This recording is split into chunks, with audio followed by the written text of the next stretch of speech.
So a guy is driving down the road and he sees a sign by like a roadside shop that says talking dog for sale. So he goes inside and he asks the guy, hey, can I meet this talking dog? The guy says, sure, yeah, go ahead. He's out back. So the guy goes out back and he starts talking to the talking dog, who instantly starts telling him about his life. He said, I lived through the Depression and I lived in the shanty town in Central Park. But once we made it out, I was living through the Gilded Age, and in the 40s I went to fight overseas, and I was there in Iwo Jima when we planted the flag in the ground, and I fought with General MacArthur. And then in the 50s I was always hanging out with Dean Martin and Frank Sinatra, and I actually went on a couple dates with Marilyn Monroe. And the guy says to him, my God, this is fantastic. And he runs over to the shop owner and he says, this dog is extraordinary. He's got these amazing stories and he can talk and tell these stories. How much do you want for him? I'll take him right now. The shop owner says, $10. The guy says, $10? How could a dog with such extraordinary stories, with the ability to talk and tell those stories, only be worth $10? And the guy says to him, he's a liar. He's never done any of those things. Welcome in to yet another special edition of TBL News the Pod, or if you're watching us over there on tbltv.tv or YouTube, TBL News the video pod. Why is this one special? Well, they're all special, but this one's particularly special. This is the first time I get to sit side by side with my old friend Isaac Edelman, who's covering the Potawatomi fire for TBL News. Before we kick off anything, Isaac, how are you? How's the weather in Florida? I'm doing good, Nick. The weather is always amazing in Florida. It hasn't rained in a while. That's interesting. It hasn't snowed in a while, too, but we know that. That much we know. Well, talking about things that are cold, just a little bit. We think that this Potawatomi fire might be dying down somewhat. At least maybe that's some of the chit-chat going around. Maybe that's some of the rumors I'm trying to start because I want the headlines. But let's dig into the numbers. You cover the fire. You know best. Let's recap the weekend real quick. So week 4 begins with a Thursday night game at home against Enid. In-state rivals. Enid's a good team. A lot of their former players are now on Potawatomi, so it's kind of a fresh unit when you look at the Enid Outlaws. Potawatomi wins 102-91, but it wasn't all that pretty. KD Moore and Terry Maston, they combined to shoot 10 of 17 from the floor. The rest of the team shoots 22 of 64. Again, not so pretty, right? So the difference was probably on the boards. Potawatomi snagged 62, Enid 48. Now, if I put you in a time machine and you go back to Thursday night, the game's just ended. Potawatomi wins by double digits, but I shot 30-something%, very unfire-like. After that game, are you concerned about what's coming up? Are you concerned about this team at all? Not one bit, Nick. Look, the Potawatomi Fire are still undefeated at this point. And most importantly, Potawatomi is still getting contributions from their star guy, Deshaun Munson. He didn't score 37 points like he did against Little Rock, but he still scored 18 points, and it obviously was enough because Potawatomi beat Enid 102-91. But something that can be of concern, the fact that, oh wait, there's no concerns. I really wanted to answer your question with that because, look, Potawatomi still came out with the W. If anything, again, Potawatomi struggled, but they came out with an 11-point win. We saw earlier in the season against Rockwall that Potawatomi was close within single digits for the first half, but in the next 20 minutes, they really turned it on. They ended up winning by 34 points. So, like we said, this was unusual because Potawatomi never really pulled away like they usually did, but they still came out with the win, and on the box score, it's by double digits. True. So it seemed like this is a instance of them suffering the fate of great expectations. If you come out on opening night, you play the defending champs, and you beat them by 100 points, well, now you're supposed to beat everybody by at least 100. And on those nights when it doesn't happen, what you're saying is, hey, pump the brakes here, guys. They still won by 11 points, and they're playing a good team in Enid. An 11-point win is nothing to sneeze at. That's what you're saying. Exactly. And for Potawatomi, they got contributions everywhere. Guys scoring in double digits. Munson, Hornbeak, Moore, Hexham, Harrison, and Maston. All in double digits. That's a ton of contributions. You don't need Munson to score 37 points when you have all of those players scoring in double digits. Now that's a point I definitely want to get to in just a little bit when we sort of look forward is what do we need to see for Potawatomi to be the champions this year? What is it going to take for them to lift the lily? But we're going to put a pin in that one right there, Isaac. So as we talk about how much Munson has to contribute versus how much you'd hope to see from guys like KD Moore and Terry Maston, and of course Lyle Hexum, defensive player of the year. We're going to get to that in just a little bit. But first, there was another game they had to play. They had 3 games in week 4, which is rather unusual in TBL basketball. After the Thursday night win at home against Enid, they get a little rest, but then they drive over to Little Rock to play the Little Rock Lightning. Is that true? No, they play the Lightning at home this time. Am I confusing the 2 games? Yeah, no, they hosted the This time they hosted. It was the first game against Little Rock, which was actually a pretty close game. This time they get Little Rock at home. They win this one pretty handily, 122-96. Seemed that the Fires kind of clamped down defensively, I think. I think they made life real tough on Little Rock, putting the ball in the bucket. But a very unusual thing happened in this game. Potawatomi got out-rebounded.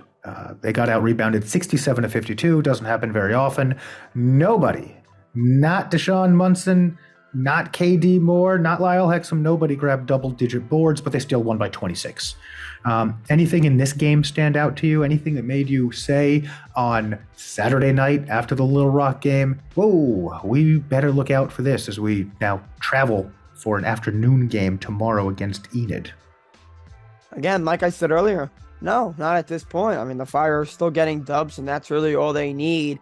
And really, there's no liabilities that we see yet. It's just one game where you don't out-rebound the other team. Obviously, Munson did not get 19 rebounds like he did the other night, but he still got 8. Yes, it's not in double digits, but there's still contributions. And like you said, the box score was 122-96. That's a huge margin of victory. Yeah. So, yeah, at this point, Potawatomi fans shouldn't be nervous at all. You're still undefeated, and you're still getting contributions from everyone, and the team staying healthy. That's always most important.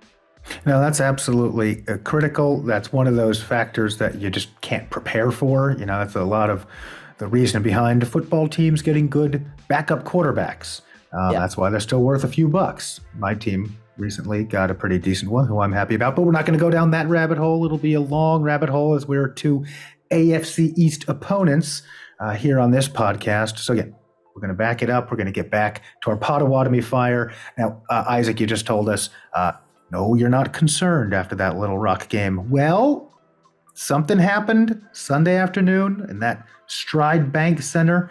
It was full of people wearing white T-shirts. It was a whiteout. It was an aggressive crowd. I talked to Chris Cox, the voice of the Fire, yesterday. He said it was pretty pandemonious. I think that's a word.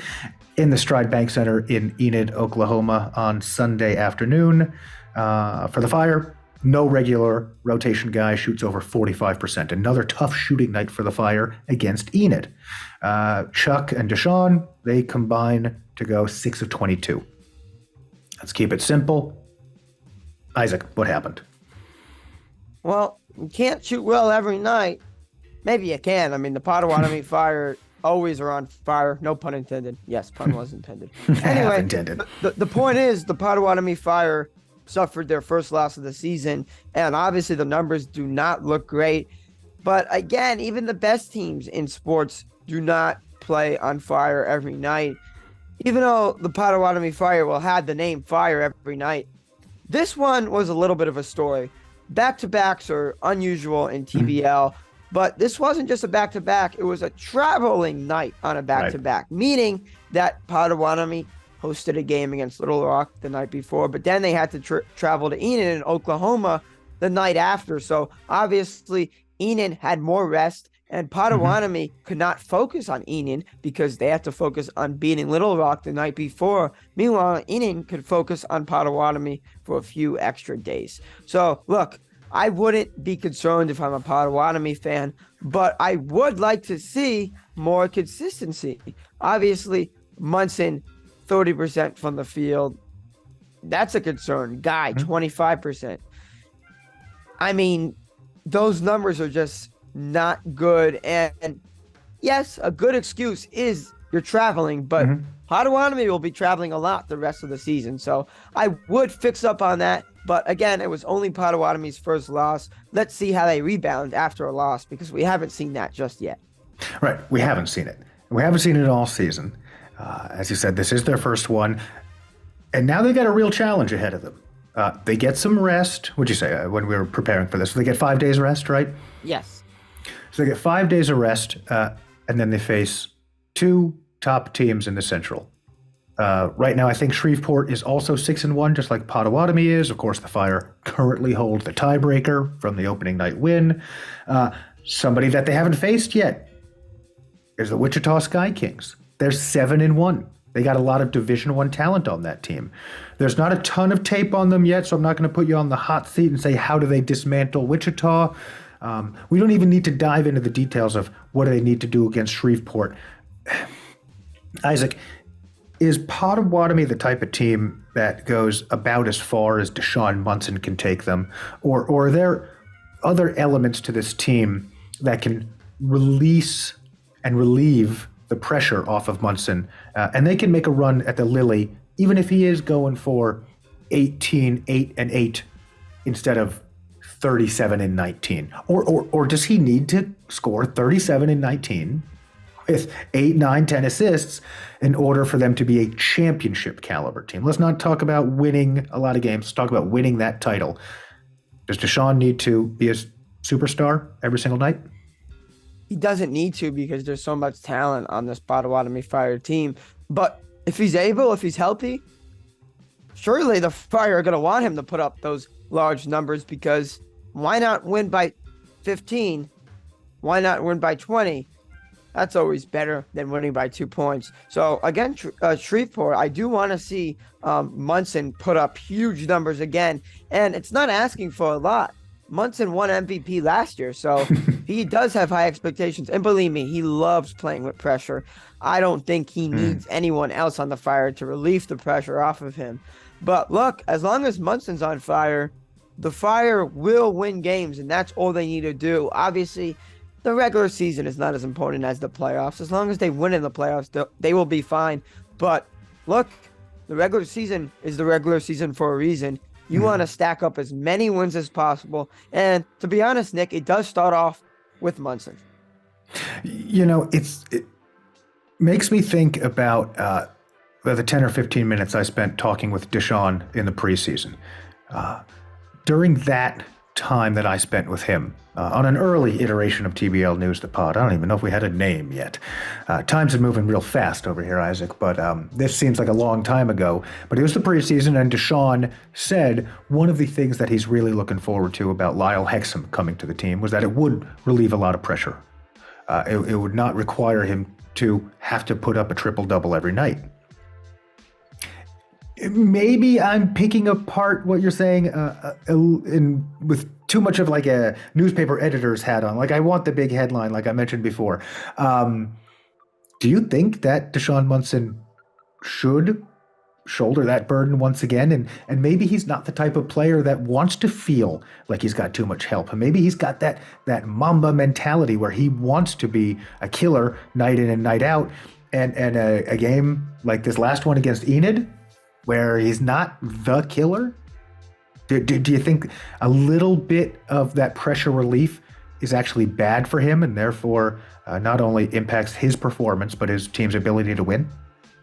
That's what the rest of the regular season is here for, Nick. We want to see that if Munson has an off night, what happens? Right now, Potawatomi only has one loss on the schedule. Let's see how they rebound after a loss. Let's also see how they rebound when Munson is not playing well. Let's be honest, Potawatomi has the talent, but the contributions have been there. It's not like we need more contributions from people not named Munson.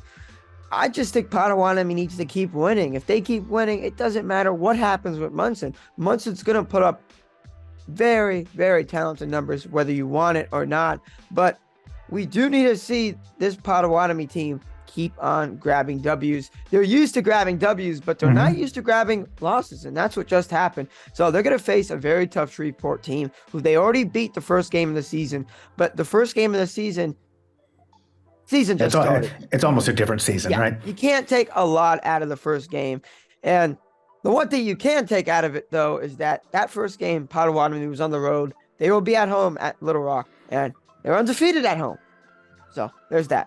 Undefeated at home. Isaac is undefeated at home. Isaac is undefeated on TBL News, the pod. TBL News, the video pod. Isaac, thanks for joining me, man. I appreciated it, Nick. Thanks so much. This was a lot of fun, and now comes that portion of the show, which the fan listening at home knows is all baloney and poppycock. I know darn well how I'm going to sign off, but I'm going to pretend I don't. Oh, what should I say here? What should I say? How about something along the lines of TBL News, the video pod, signing off. I'll be honest, I didn't say all that correctly, but the podcast is over now. We're fading out. Tell me about the Final Four. You're going to Houston. I'm going to Houston. See my FAU Owls, Nick. I mean, this FAU team is so talented. And I'm here in Boca. Why not watch them in Houston? I mean, you won't see everything to make the Final Four.